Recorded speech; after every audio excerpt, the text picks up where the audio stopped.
الحاکم التقا پڑھنا 4 رکعت میں، الحمد شریف پڑھنا، الحمد شریف کے بعد ہر رکعت میں الحاکم التقا، اور جب تک نیند نہ آئے درود شریف پڑھتے رہنا۔ رات کو تیرے خواب میں تیری لڑکی آ جائے گی، چنانچہ وہ بوڑھی عورت چلی گئی اپنے گھر، رات کو اس نے یہی عمل کیا، 4 رکعت نماز پڑھی، ہر رکعت میں الحمد شریف کے بعد الحاکم التقا پڑھی۔ رات میں اس کے خواب میں ایک لڑکی آئی، اسی کی اپنی لڑکی، اس نے خواب میں دیکھا کہ دونوں ہاتھوں میں بیڑیاں بندھی ہوئی ہے، دونوں پیروں میں زنجیر بندھی ہوئی ہے، اور تارکول کا لباس پہنایا ہوا ہے، گویا کہ عذاب میں مبتلا ہے وہ لڑکی۔ صبح کے وقت میں یہ حضرت کے پاس آئی اور روتی چلاتی بے صبری کا مظاہرہ کرتے ہوئے کہ میری لڑکی تو بڑے سخت عذاب کے اندر مبتلا ہے، پیروں میں بیڑیاں ہیں، زنجیریں ہیں، تارکول کا لباس پہنا ہوا ہے، بہت سخت عذاب میں میری لڑکی مبتلا ہے، آپ کچھ دعا فرما دیجئے۔ حضرت نے کہا کہ ہم کیا کر سکتے ہیں، صدقہ دینے سے اللہ کا غصہ ٹھنڈا ہوتا ہے۔ ابھی آپ نے دیکھو اللہ کے راستے میں کتنا تعاون کیا، امداد کی، نہ جانے کتنی الا بلا مصیبتیں اس کے سرے میں دور ہو جائیں گی آپ سے، کتنے بڑے بڑے حادثات ختم ہو جاتے ہیں، آدمی کو پتہ نہیں چلتا کہ کون سی مصیبت کس وجہ سے تیری ختم ہو گئی۔ تو حضرت نے کہا کہ اللہ کا غصہ تو صدقے سے ٹھنڈا ہوتا ہے، اللہ کے راستے میں صدقہ خیرات دو، ممکن ہے اللہ تعالیٰ اس کا عذاب ہٹا دے۔ یہ واقعہ پیش آیا، رات کو حضرت نے خواب میں دیکھا، وہی لڑکی خواب میں آئی، بہت عالی شان اسٹیج لگا ہوا تھا، بہت لاجواب ایک باغ تھا، باغ کے اندر اسٹیج لگا ہوا تھا، اسٹیج کے اوپر مسہری بچھی ہوئی تھی، اور مسہری کے اوپر وہی لڑکی جلوہ افروز تھی۔ لڑکی کہنے لگی حضرت کو کہ حضرت آپ نے مجھے پہچانا؟ حضرت نے کہا، حضرت حسن بصری نے، میں نے تو نہیں پہچانا آپ کو، کون لڑکی ہو تم؟ اس لڑکی نے کہا کہ میں وہی لڑکی ہوں جس کی ماں کو آپ نے ایک عمل بتلایا تھا کہ سونے سے پہلے 4 رکعت نماز پڑھنا اور پھر درود شریف پڑھتی رہنا، یہ عمل آپ نے میری والدہ کو بتلایا تھا، میں انہی کی لڑکی ہوں، اور اللہ تعالیٰ نے میری بخشش فرما دی، مغفرت فرما دی۔ حضرت نے کہا کہ تیری ماں تو یہ کہہ رہی تھی کہ ہاتھ میں بیڑیاں بندھی ہوئی ہے، پیروں میں زنجیریں ہیں، تارگول کا لباس پہنا رکھا ہے، تو ماشاءاللہ بڑے بہترین باغیچے کے اندر ہے، پھول پھلوالی ہے، یہاں چاروں طرف رونق ہے، مسہری بچھی ہوئی ہے، تیری ماں نے جو بتلایا اس کے تو بالکل خلاف ہے۔ اب دیکھیں وہ لڑکی کیا جواب دیتی ہے، وہ کہتی ہے کہ میں بھی اور اس قبرستان کے 70,000 مردے اسی عذاب میں مبتلا تھے، بس ہمارے اوپر تو یہ کرم ہوا کہ ہمارے قبرستان کے پاس سے ایک اللہ والے کا گزر ہوا، اور اس اللہ والے نے درود شریف پڑھ کر تمام مردوں کو ثواب بخش دیا۔ اللہ تعالیٰ نے پورے علاقے کے قبرستان کے مردوں کا عذاب ہٹا لیا، سارے عذاب سے ہٹ گئے سب کے سب، اللہ نے سب کو نجات عطا فرما دی، سب کے عذاب کو ختم کر دیا اللہ تعالیٰ نے۔ دیکھیے یہ فائدہ ہوا، ایک ہی کافی ہے نالا، گر کوئی پہنچے وہاں، گرچہ کرتے ہیں ہزاروں نالا و فریاد و ہم۔ ایک درود شریف کے پڑھنے سے فائدہ ہوا، تو یہی بیٹھے بیٹھے اگر آپ اپنے مرحومین کو بھی ثواب پہنچائیں گے، وہ ثواب ان کے پاس پہنچ جائے گا۔ وہیں قبرستان کے اندر جا کر کے اگر ثواب پہنچایا جاتا ہے تو مردے مانوس ہوتے ہیں اور یہ سمجھتے ہیں کہ میرے فلاں عزیز نے یہ نذرانہ بھیجا ہے، دور سے بھی اگر ثواب پہنچائیں گے تو ثواب پہنچ جاتا ہے۔ کتنی بڑی فضیلت ہے کہ ایک ایک لفظ سے، ایک ایک نقطے سے اللہ تعالیٰ کے یہاں مغفرت ہو جاتی ہے، اللہ کی رحمت تو بہانہ تلاش کرتی ہے۔ تو سب سے پہلے ہمیں اپنے عقیدے کو درست کرنا ہے۔ اگر عقیدہ درست ہے تو خواہ کتنا ہی بڑا پاپی ہو، کتنا ہی بڑا گناہگار ہو، کتنا ہی بڑا وہ سیاکار ہو، اگر عقیدہ درست ہے، دل اس کا درست ہے، اللہ تعالیٰ اس کو جنت کے اندر داخل فرما دیں گے۔ قرآن شریف کی اس آیت سے یہی پتہ چلتا ہے کہ جس شخص نے اپنے عقیدے کو درست کر لیا، ربنا اللہ کہہ دیا، اور پھر اس کے اوپر وہ قیامت تک مرنے تک جمع رہا، تو فرماتے ہیں کہ وہ ابشروا بالجنہ، جنت کی بشارت دے دو اس کو۔ عقیدہ کتنی چیزوں کا ضروری ہے؟ قرآن شریف کی ایک آیت ہے علیہا 19 کہ جہنم کے اوپر 19 فرشتے متعین ہیں۔ قرآن شریف کی آیت ہے علیہا 19 جہنم کے اوپر 19 فرشتے متعین ہیں۔ حضرت تھانوی رحمۃ اللہ علیہ لکھتے ہیں کہ 19 فرشتوں کی کیا مصلحت ہے اس کو تو اللہ تعالیٰ ہی جانتے ہیں، لیکن بظاہر یہ لگتا ہے کہ ہر آدمی 19 چیزوں کا مکلف ہے، جس میں 9 کا تعلق تو عقیدے سے ہے اور 10 کا تعلق عمل سے ہے۔ 9 چیزوں کا ہمیں اپنا عقیدہ رکھنا چاہیے۔ جو آمنت باللہ وملائکتہ وکتبہ ورسلہ والیوم الآخر والقدر خیرہ وشرہ من اللہ تعالی والبعث بعد الموت، جنت اور جہنم، یہ 9 چیزیں ہو گئی۔ ہمیں ایک تو اللہ پر ایمان لانا ہے، آمنت باللہ، میں اللہ پر ایمان لایا، وملائکتہ، اس کے فرشتوں پر ایمان لایا، وکتبہ، اللہ کی کتابوں پر جو 4 کتابیں آسمان سے نازل ہوئی میں ان کے اوپر بھی ایمان لایا، ورسلہ، اور اللہ کے رسولوں پر ایمان لایا، والیوم الآخر، آخرت کا دن متعین ہے، مرنے کے بعد اس سے ہمیں واسطہ پڑے گا، مرنے کے بعد دوسرا عالم شروع ہو جائے گا، اس کے اوپر بھی ہمیں یقین لانا ہے۔ اسی طریقے سے تقدیر اچھی بری اللہ کی طرف سے ہوتی ہے، ہمیں یہ عقیدہ رکھنا چاہیے کہ اللہ تعالیٰ ہی ہنساتا ہے، اللہ تعالیٰ ہی رلاتا ہے، وَأَنَّهُ هُوَ أَضْحَكَ وَأَبْقَى، اللہ تعالیٰ ہی ہنساتا ہے، وہی رلاتا ہے، وَأَنَّهُ هُوَ أَمَاتَ وَأَحْيَا، اللہ تعالیٰ ہی موت دیتا ہے، اللہ تعالیٰ ہی زندگی بخشتا ہے، وَأَنَّهُ هُوَ أَغْنَى وَأَقْنَى، اللہ تعالیٰ جس کو چاہے مالدار بنا دیتا ہے اور جس کا سرمایہ چاہتا ہے باقی رکھ دیتا ہے، اور جس کو چاہتا ہے فقیر بنا دیتا ہے، جس کو چاہتا ہے لڑکا اور لڑکی دونوں عطا فرما دیتے ہیں، یَهَبُ لِمَن یَشَاءُ إِنَاثًا وَیَهَبُ لِمَن یَشَاءُ الذُّکُورَ أَوْ یُزَوِّجُهُمْ ذُکْرَانًا وَإِنَاثًا وَیَجْعَلُ مَن یَشَاءُ عَقِیمًا، جس کو چاہے لڑکا دے، جس کو چاہے لڑکی دے، اور جس کو چاہے دونوں عطا فرما دے، اور جس کو چاہے دونوں سے محروم کر دے۔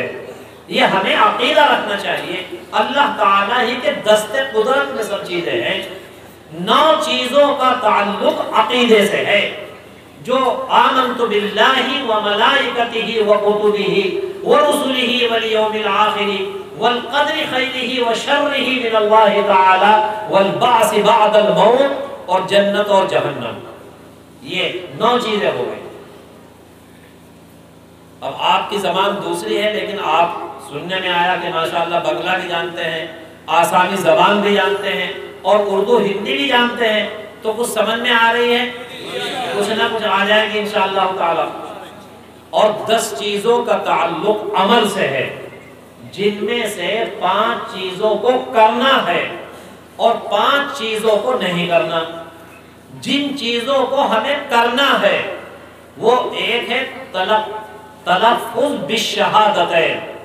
لا الہ الا اللہ محمد الرسول اللہ کی گواہی، دوسرے اقام الصلاۃ، نماز کا قائم کرنا، تیسرے ایتاء الزکات، زکات کا ادا کرنا، چوتھے صوم رمضان، رمضان شریف کے روزے رکھنا، اور 5ویں حج بیت اللہ، بیت اللہ شریف کا حج کرنا، جس کے اوپر حج فرض ہے اس کو بیت اللہ کا حج کرنا چاہیے، اور زندگی میں ایک بار عمرہ کرنا سنت مؤکدہ ہے۔ حضور صلی اللہ علیہ وسلم نے فرمایا کہ اگر وسعت ہے، مال ہے کسی کے پاس، اور ہر 4 سال میں میرے قبر پر حاضری نہیں دیتا وہ آدمی، تو وہ بے وفا ہے۔ حضور نے فرمایا وسعت کے باوجود ہر 4 سال میں اگر عمرہ کرنے کے لیے میری قبر کی زیارت کرنے کے لیے نہیں آتا کوئی آدمی، وہ بے وفا ہے۔ اور حدیث شریف میں آتا ہے کہ حج اور عمرے میں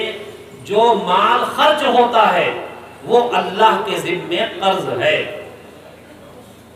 اور اللہ تعالیٰ اتنا کریم ہے کہ کسی کے قرض کو روکتا نہیں ہے۔ ہم میں سے تو ایسے ہو سکتے ہیں کہ کسی کا قرض لے کر ادا نہ کریں، شادیوں میں فضول خرچی کر رہا ہے،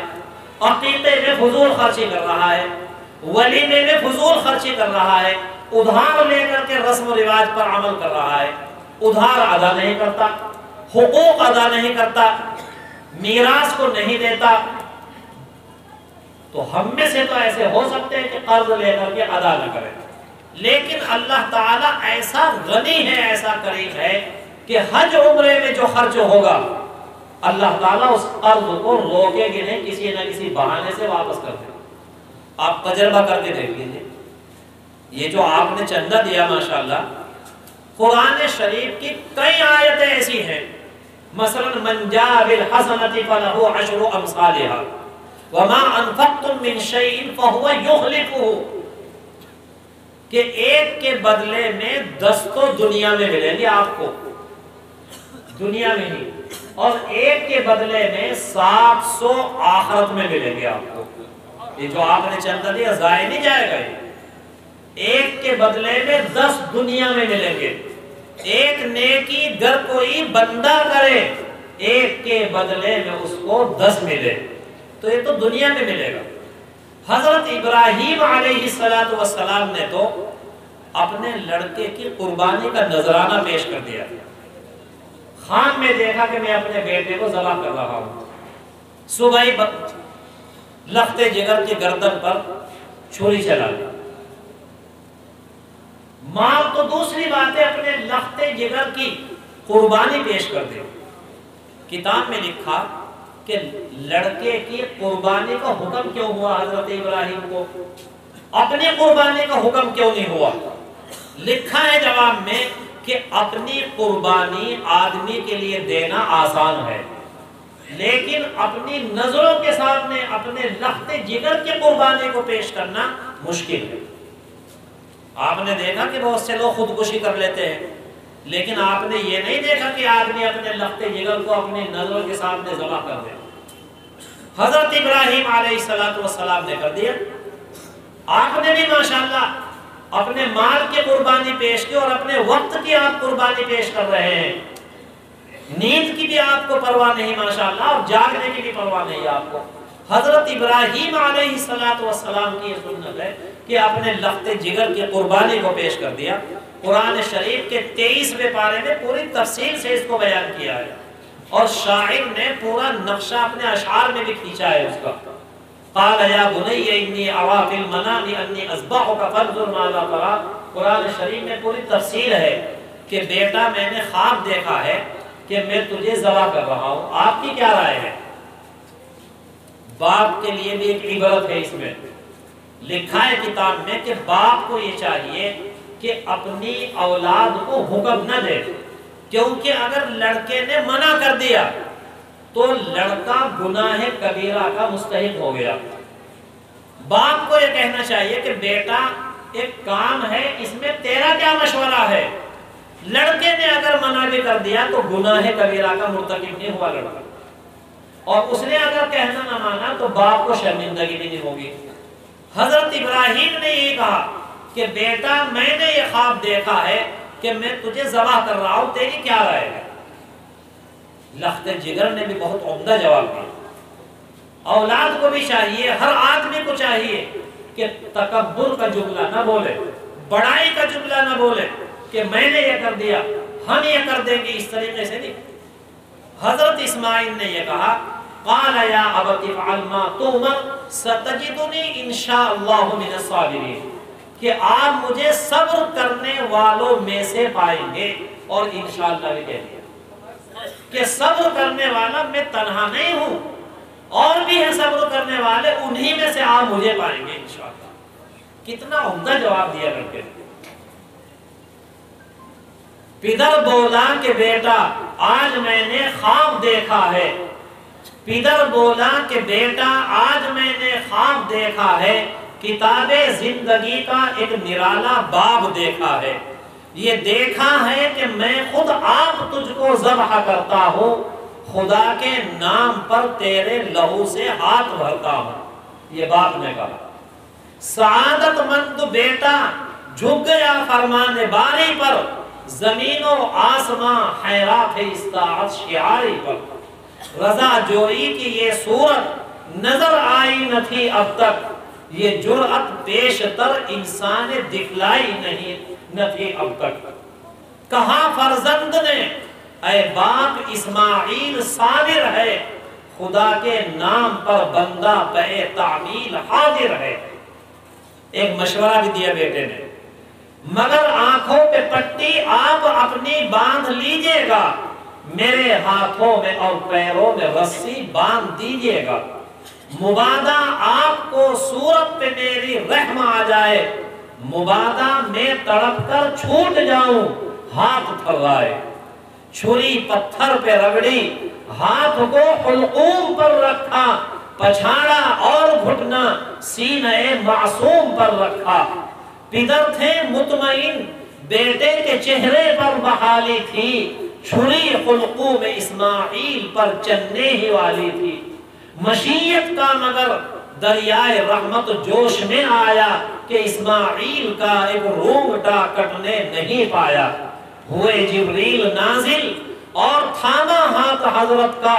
کہا بس امتحان مقصود تھا ایثار و جرأت کا، یہ منت اور قربانی ہوئی منظور یزدانی کہ جنت سے برہ آ گیا ہے بحر قربانی۔ جنت سے اللہ نے ایک دمبا بھیج دیا، حضرت اسماعیل علیہ السلام کی ایک رگ بھی نہیں کٹنے پائی، ذرہ برابر تکلیف نہیں دی اللہ نے ان کو، اور امتحان میں کامیابی کا اعلان کر دیا کہ قد صدقت الرؤیا انا کذالک نجزی المحسنین، کہ آپ نے اپنے خواب کو سچا کر دکھلایا۔ اب جب تک دنیا قائم رہے گی اور جب تک نماز پڑھی جائے کرے گی تو جیسے حضور صلی اللہ علیہ وسلم پر درود کا نذرانہ پیش کیا جاتا رہے گا، حضرت ابراہیم علیہ السلام کا نام نامی بھی پیش کیا جاتا رہے گا۔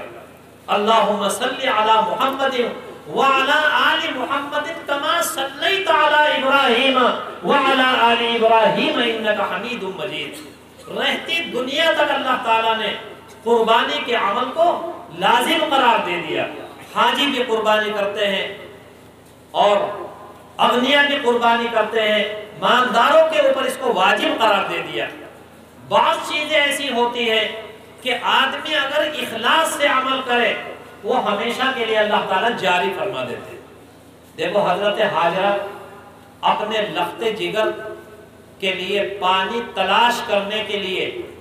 میلین اخضرین کے درمیان دوڑی تھی، صفا مروہ کے درمیان۔ اللہ تعالیٰ کو یہ ادا اتنی پسند آئی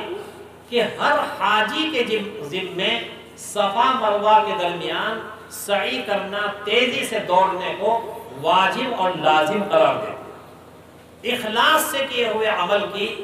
یہ تاثیر ہوتی ہے اور یہ برکت ہوتی ہے۔ تو ایک تو ہم اپنے عقیدے پر قائم ہیں، 9 چیزوں کا عقیدہ جو آمنت باللہ کے اندر بیان کیا، اور 5 عمل جو کرنے کے ہیں اور 5 عمل نہ کرنے کے ہیں۔ مثلا جھوٹ نہیں بولنا، جھوٹ سے آدمی اور پھنس جاتا ہے۔ حدیث میں آتا ہے کہ ان الصدق ینجی والکذب یہلک، سچائی نجات دیتی ہے، جھوٹ آدمی کو مصیبت میں گرفتار کر دیتا ہے۔